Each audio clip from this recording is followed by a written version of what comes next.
Hello and welcome back, ladies and gentlemen, to another Historical Humans Heritage. And today we are going to the historic center of Riga, the beauty of the Baltic.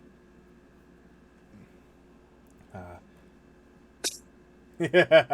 All right, as yeah, as my co-host is suffering from the poison, we yeah, decided to go to one of Europe's most beautiful medieval towns, situated on the Baltic Sea in the wonderful country of Latvia. yes. Well, I think the first picture that comes up on UNESCO's page really does sort of sum up why this is a World Heritage Site. Just look at that building. Oh, I thought you were talking about the old couple. No, no. Just look at that building and try to identify what is going on here. There is so It's much. I uh, mean, it's a little bit of everything. you got the The stepped architecture. roof arches, you've got the pillars, you've got the poles, and you've got statues and so many layers. Yeah. It's truly, Yes. honestly gorgeous. Yeah. I'm pretty sure that's a clock up there and the one with the blue lining. There's a little bit of everything going on, and Riga is generally accepted to have the finest collection of Art Nouveau buildings in Europe, which is Novu. which is basically what's on display here. And yes, I become exactly this pretentious whenever you make me say something French. Ah, the French, they are Yeah. magnifique. Now, Riga is a ancient city. It was a major center of the Hanseatic League during the 13th to 15th centuries. It was a center of trade from Central and Eastern Europe. And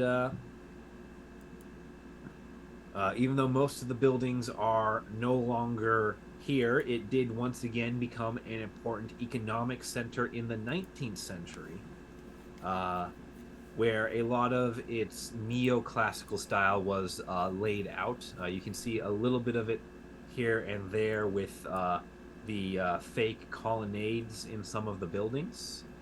Uh, Definitely a unique take on neoclassical for sure, which is why it ends up on the World Heritage list because no one else did it this way. They did something unique and they truly made it their own. You got to give them props on that. Yeah, You know, Europeans love their individualism. yeah, yeah. But Riga What I has a find, long storied history that doesn't end there. yeah, what I find most fun about the history of the city is like we talk about how things are founded in this century or that century. Well, Riga has that down to an art because it was founded in 1201. And I just find it's like because we say during this century and we can mean anything, that can mean anything from the first year to like the last year, and it's really a very broad statement when you think about it. It's just like no, we mean the whole damn century. It's just this a fun little thing there. Yeah. And Latvia, for what it's worth, became an independent nation in 1991 after they broke free from the Soviet Union. Yeah, yeah. So Um, that's when we get the modern nation around it. well, But and then you see the beautiful Soviet architecture here, which is the reason I bring it up. There's this yeah, large building. It's pictured number 27 of 37.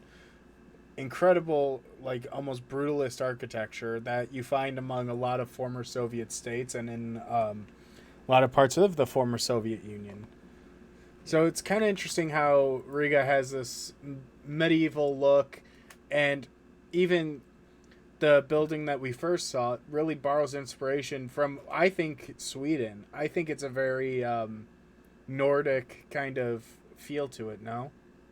Well, most of its original medieval architecture is gone, having been replaced by things that more suited the needs of the people living there. But um, the city of Riga was actually the largest provincial town of Sweden during the time when Sweden ruled it in the 17th century. It actually was Sweden's biggest city. A provincial city was their biggest city. Beautiful. It was their biggest provincial city, and I assume that means that the capital was technically larger, but not necessarily. Uh, Yay, vague, vagaries of language. You're really a stickler for language tonight. I am. This listen. This is where I got my start into history is words. Okay. Why use how, many how, words when how little things words do work. trick? Yeah. Oh, and you look at that rectangular network of streets. It's a grid city, everybody. Those are my favorite. Everyone loves Oh, the grid. yay. Yay. Ooh. And here's another part of why it's on the list. Several of the buildings, I don't know if we got a good picture of them or not, but are wooden architecture from the 18th century. Ooh, there were a So couple some, images of them. yeah, yeah. So several of the buildings involved in this historic center are 300-year-old wooden constructs, which wood is made to last a while. It is not necessarily made to be structurally sound for that long. I So the would fact that hope it is still going is amazing. I would hope, and I know this would disappoint a lot of people, but a lot of times in historic structures such as this, the wood that is present may not have been the original wood. Yeah. You Oh, know, and I'm sometimes sure people I'm replace sure rotting most of wood. I'm sure most of like the structurally necessary parts, most of the load bearing parts have had to be replaced because it's a load bearing part. But I'm sure there's like some wall or whatever that's got like a plaque in front of it that says original wall in some of these places. It's possible. It reminds me of the oldest bar in Ireland, and the reason they claim that is because they found a section of the original tavern wall when they were doing remodeling, and they have a plaque on that original section. I think it's appropriately named Sean's Bar, Yep. but Yep. Now, yeah, there's a lot of fun things like that. Now, Riga has been a major player in the region throughout much of its history, which is why it gets so much beautiful and diverse architecture. It is a major harbor. It is actually has a long history of being the biggest harbor in the Baltic Sea for a long the time. beauty of the Baltic, I called it. Yeah. Yeah, well, that's just, I'm not dealing with you right now. Uh, Additionally, Riga Polytechnic was the only, shall we say, university for architecture in the region until the end of World War One. Wow. And if you're wondering why a lot of these buildings have so many different architectural styles, it's because this is where the College for Architecture was for anyone living here and quite possibly in the Nordic countries in Russia. I pray to God in one of those neighboring cities, or maybe on the other side of the Baltic in like Stockholm, they just had like an engineers university that just had to try to keep up with the architects and their designs. Just the Yes. beginning of that lifetime feud. Yeah. Listen. Real civil engineer does not watch these videos. He will not notice you, Justin. He will not notice you. uh, But but the yeah. So engineers might. this, yeah. Uh, But yes, like this city was the place to go for architectural style out here, and naturally, a lot of people who are up and coming architects, well, why not try your hand at it right here in your own backyard? yeah, and Riga also was very important during the Soviet period too, which is not highlighted as much here, but it plays into the role of its importance in the Baltic. One, port city. Two, it was one of the Soviet Union's most advanced cities, so they moved most of their high end manufacturing there and gave it kind of an economic boom. And then after the fall of the Soviet Union, Latvia really kind of grew into its own after its independence, and that actually led to the UNESCO inscription. They joined the European Union. Um, Obviously, here their historic center became a UNESCO World Heritage Site. So as soon as they dropped the shackles of the Soviets, culture Yeah. prospered once more. Now with that, I'd like to move on to something we always like to talk about, which is protection, integrity, and those things.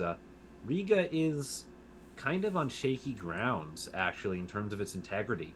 Ooh. And there are two key reasons for that. The first, you touched on earlier, Justin, which is the loss of original substance, i.e., having to replace a lot of the wood or other, foundations in these buildings with newer versions in order to keep them standing. It's almost like I work in historic preservation. Yeah.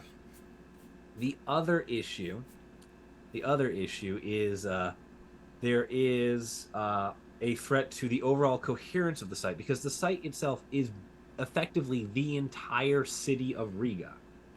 And a lot of new developments UNESCO has classified as low quality and not respecting of the scale, character, or pattern of the historical environment. So UNESCO really does not like a lot of the new buildings that are being put up in Riga, which is a living city, and all cities are constantly changing. So UNESCO really does not like the new developments. Well, and it sounds a little ridiculous, but a lot of times in historic districts and historic areas, viewshed is a genuine, actual concern, and it leads to a lot of interesting problems and interesting solutions.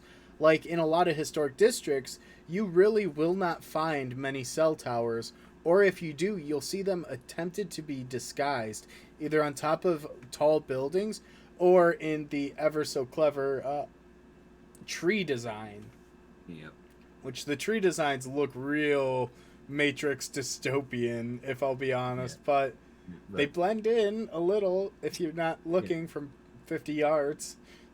yeah, but yeah, there's a lot of things with that, but like again, and also a reason why it might seem a little ridiculous to be for UNESCO to be hating on the newer developments in the city is also just Riga is a UNESCO site because it has a little bit of everything from everywhere in Europe.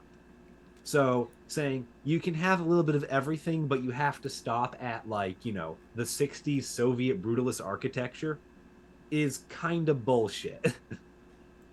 Yes, the more modern architectural styles of buildings will not be historical heritage because they're more modern, but Riga is staying true to itself by adding newer architectural styles to its makeup. How It's dare just they not evolve? historical yet. How And dare UNESCO is they getting really change it? pissed about the historical part. How dare they change anything? Yeah. Yeah. And just, again, the other thing that makes this hard is that unlike the Historic Center of Quebec, which I believe we've covered on this channel, this is not a part of the city that is a heritage site. This is the whole dang thing. So Everything. it's everything in the city. It's a bit massive, and that makes it incredibly hard to manage. But I think that's a great point for us to wrap up here because we nailed all the big topics and we got to talk about one of the European gems that I think is kind of a hidden beauty, so to speak. So, But yeah, if you guys enjoyed today's episode, please check out our other content and we will see you in the next one. Peace.